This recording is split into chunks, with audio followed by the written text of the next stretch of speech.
Boa noite. Mais uma mensagenzinha do canal Momento Gospel com o irmão Ricardo. Eu gostaria de começar essa mensagem falando aqui a respeito de Apocalipse, capítulo 11, versículo 18, que diz assim, no final do versículo, e o tempo de destruir os que destroem a terra. Deus irá trazer a ira e a sua reta justiça àqueles que estão destruindo a terra, aqueles que estão transtornando a terra, aqueles que estão aumentando o desmatamento, a destruição do planeta. Essas pessoas estão debaixo da ira de Deus. Essas pessoas estão trazendo sobre si mesmas e sobre os seus entes queridos e sobre os seus descendentes a total reprovação divina. Por quê? Porque a Bíblia diz que Jesus virá destruir aqueles que destroem a terra. E o tempo de destruir os que destroem a terra que Deus criou. Né? O cientista bota aí milhares, bilhões de anos. Deus não tem relógio, ele é eterno, ele é um ser eterno. Ele é um ser que vive na eternidade, é eterno e não tem começo, meio nem fim, né? Ele é um ser eterno. Então, para Deus não existe relógio, né? Não existe esse relógio biológico que existe para o homem, geológico que existe para a Terra, ou cosmopolita que existe para o cosmos, que são coisas criadas por ele. Ele é a fonte de tudo. Paulo diz que tudo converge para ele, tudo veio dele e tudo converge para ele. Então, ele é a fonte única da criação de tudo. Tudo iniciou a partir dele. Paulo diz que se ele fosse tomar para si a vida que ele entregou para nós, ele recolhesse seu Santo Espírito, seu Espírito de vida, toda a carne, quando diz aí toda a carne, até os animais entram, insetos entram nesse versículo aí, aspirariam e morreriam, deixariam de existir. É simples assim. Mas Deus não pensa só nele, Deus pensa em todos. Jesus chamou Deus, o Pai, de pai de família. Quando o pai de família se levantar e fechar a porta, aí é a porta da graça. Então, nós vemos aí um acontecimento triste que aconteceu agora na Venezuela, aquele terremoto terrível que houve, em que milhares de pessoas perderam a vida, e muitos já estão debaixo dos escombros, ainda muitas vidas, que Deus tenha misericórdia, muitas vidas ainda estão por ser encontradas, em nome de Jesus Cristo serão encontradas. O Brasil já enviou muita ajuda, a Europa também, e os países estão se unindo numa corrente do bem, né? Porque essa hora é a hora de nós nos unirmos em oração, em uma torcida pela vida, né? Para que vidas sejam alcançadas ali, para que vidas sejam resgatadas.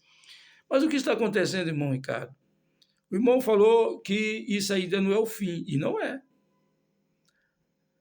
Além de ser o princípio de dores, não é o fim, mas é o princípio de dores, isso aí com certeza já é, porque está tudo se cumprindo de acordo com a palavra de Deus, de acordo com o que está na palavra de Deus. Também tem a questão do impacto do homem na Terra. Há muito tempo que a transição energética já devia ter sido feita. Os cientistas vêm falando isso há muitos, desde a década de 80, eu estou com 60 anos, eu escuto desde a década de 80 os cientistas falando que é necessário abandonarmos o uso do combustível fósseis para que o planeta possa respirar, para que o planeta possa viver, porque o planeta todo é como um ser vivo. E o uso de combustíveis fósseis lança CO2. O que é CO2? Carbono. Carbono na atmosfera. E esse carbono ele vai se acumulando ali. Ali forma uma cortina, uma cortina de fumaça, de cinzas ali em cima, e não dissipa. Né? Vai arrodeando todo o planeta, porque o vento vai levando aquilo ali pela atmosfera toda da Terra. E essa cortina ali, o que acontece? Quando o Sol penetra na Terra, que ele reflete no oceano, ou até mesmo nos continentes, ele volta o espaço, né? Porque a radiação do Sol é assim que funciona. Ele volta para o espaço. Aí esfria a Terra, dá uma amenizada na temperatura, ambiente perfeito para a existência, né, de seres vivos, para seres vivos viverem. Só que o que está acontecendo é o seguinte, com essa cobertura, com essa cortina de CO2, de carbono que está em forma da atmosfera, isso aí está impedindo de que o Sol refletido volte para o espaço, né? Saia da atmosfera. Esse calor, esses raios do Sol que gera esse calor aqui, ele fica aqui. E aqui vira uma grande estufa. Por isso se chama efeito estufa, que muitos estão negando, muitos estão lá, não é nada disso, não sei o quê e tal, isso não existe e tal. Mas acontece que a gente está vendo aí as consequências disso aí, né? Terremotos, isso aí vai ficando cada vez mais intenso. E isso, eu já volto a dizer, irmãos e irmãs, é somente o impacto do homem na Terra, porque esses impactos também são inevitáveis. Eu não gosto de entrar sempre acusando, não, mas é culpa disso, é culpa de governos, é culpa da gente, é culpa... Não, o que acontece será culpa nossa se nós não fizermos nada. Mas é inevitável, após a Revolução Industrial, é inevitável que esses impactos houvessem. Olha, eu me lembro que, eu estou com 60 anos, eu me lembro que até o final da década de 60, né, eu nasci em 63, até o final da década de 60, eu era garotão, me lembro, 60, 70, eu me lembro até o final da década de 70, vamos botar aí a década de 70. O clima na Terra era muito diferente do clima que a gente vê hoje. Era mais ameno, era mais frio. Hoje é mais quente, né? A gente sente mais a temperatura, que o planeta aqueceu mais. Mas o que é isso? É o impacto do homem na Terra, né? Já disseram que até a década de 60, 70, nos estômagos dos mosquitos das matas, chamado Aedes aegypti e outros, se encontravam mais seivas de árvores. Você sabe que eles se alimentam também das seivas das árvores, das plantas? Eles se alimentam disso aí, né? 80% das seivas que eles encontravam dentro do estômago desses insetos eram seivas de árvores, de plantas. Hoje, esses 80%, na verdade, são sangue humano, porque as matas foram dizimadas. Os insetos têm que continuar se alimentando. Da onde eles vão tirar o alimento deles? Da gente, dos animais. Eles vão se alimentar de sangue, né? Então, mas isso aí tem solução? Tem. Tem como a gente amenizar, só que tudo tem um preço, nada vem de graça, né? O progresso, ele causa um impacto.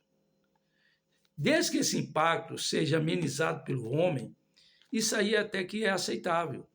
Por quê? Porque Deus diz crescer e multiplicar e povoar a terra. Então, isso é uma ordenação divina. Então, faz parte da ordenação de Deus. Mas Deus deu autoridade para o homem dominar a terra, sujeitá-la, cuidar dela, protegê-la. Não é sujeitar no só tirar. Não, porque como se não houvesse amanhã, como se não houvesse uma outra geração para desfrutar a terra que está aí, né? As próximas gerações estão com perigo de muitas espécies que nós conhecemos hoje de animais, eles não só conheceram através de documentários, de fotos que eles veem, ficar documentado ali, porque aquelas espécies podem deixar de existir, pode chegar à extinção, né? Não sei se vocês sabem, mas o chamado urso branco, que existe no Alasca, nos lugares frios, eles estão com os dias deles contados, devido ao aquecimento global, porque é toda uma reação em cadeia. Como é que você mata aquele animal? Você destruindo os animais que servem de alimento, que faz parte da cadeia alimentar daquele animal, ele morre de fome. Ele não tem como, porque ali é o habitat natural dele. Ele tira o alimento, tudo dele depende daquele ecossistema que ele está ali incluído. Então, se a gente destrói aquele ecossistema, os corais, né, nos mares, se a gente destrói os corais através da poluição, os peixes não têm como sobreviver, porque eles se mantêm ali, eles não vivem dispersos no oceano. Eles vivem ali nos corais, que é o lar deles, é o ecossistema deles, de onde eles tiram o alimento deles. E nós precisamos dos peixes também para nos alimentar, porque eles fazem parte da nossa cadeia alimentar. Então, você vê que é tudo uma ação em cadeia. Então, como é que o homem pode amenizar isso? Qual é a solução prática para isso? É a transição energética.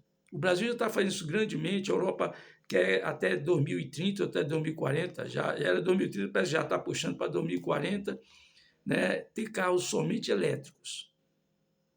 Né? Na China, em Xangai, carro lá é totalmente elétrico. Os Estados Unidos, apesar de muita resistência, há um grande número de pessoas lá que concorda também com esse tipo de transição. Podemos também usar o biodiesel, né, que pode ser tirado de plantas, de óleo né, feito tirado das árvores, das plantas, e tanto outros. Tudo é válido para amenizar o planeta. Eu sempre disse isso, eu sempre tive isso em mente. Há duas coisas que envenenam grandemente o planeta, são o uso de combustíveis fósseis e da matéria plástica. A matéria plástica é um pouco difícil da gente viver sobre isso, mas sem ela, ela é muito útil para o homem, mas ainda assim o homem tem tecnologia para criar um material plástico que ele tem até um certo tempo de uso e de dispersação, ou seja, de ser consumido pelas bactérias, pelos os fungos no meio ambiente. E eu tenho certeza que já existe eu tenho certeza absoluta que existe, eu já vi pesquisa nos Estados Unidos, no Brasil e em outros países, a criação de plásticos menos resistentes à ação consumidora das bactérias no meio ambiente, que eles são descartados. Então, precisamos nos ater a isso. É preciso que façamos a nossa parte. Por quê? Porque o fim ele vai vir, é inevitável. Né? O Senhor disse que haverá o dia do fim na terra, do homem na terra. Tudo tem um começo, meio e fim. Eu disse isso aí. Só, lá atrás, só Deus é que é eterno. Mas é possível haver uma amenização. A gente não precisa acelerar esse processo, irmãos. Né? Estamos todos na fila. Quando nascemos nesse mundo, estamos todos na fila para um dia enfrentarmos o fim da nossa própria existência pessoal né, individual de cada ser humano, de cada indivíduo, cada pessoa, seja homem ou mulher. Mas a gente pode evitar de cortar a fila, porque tem gente que está cortando a fila, né? Quando a pessoa ela fuma, quando ela usa drogas, quando ela usa ela se top de remédios, sem uma orientação médica, ou enfim, quando tem uma vida sedentária, quando não se cuida, não se alimenta corretamente, tudo isso é uma forma de acelerar o processo de morte na pessoa, né? De envelhecimento. Ela destrói seu próprio organismo, joga descartando lixo aí aleatoriamente em qualquer lugar. Também há um processo de aceleramento também de destruição do planeta. Então, vamos fazer a nossa parte, né? Vamos ater a isso, vamos proteger o planeta, vamos proteger a fauna, a flora, as florestas, as matas, os rios. Lindo o exemplo que deu os japoneses no jogo aí da Copa do Mundo. Quando terminou a partida, eles foram lá e recolheram os lixos, até os lixos que não eram deles, que foi deixado pela torcida do outro time, outra seleção, eles recolheram. É um exemplo que vale a pena, cada um fazendo a sua parte, nós conseguiremos amenizar esse impacto ambiental tão terrível que tem sido o planeta. Mas ainda não é o fim. Com certeza é o princípio de Deus, mas ainda não é o fim. Há muito que acontecer, isso é só as consequências do impacto do homem na Terra. E quando vier a ira de Deus sobre a humanidade ímpia, que não se curvou à vontade de Deus, aí com certeza será pior do que já está ficando. A paz do Senhor para todos. Fiquem na paz, Senhor. Então, boa noite.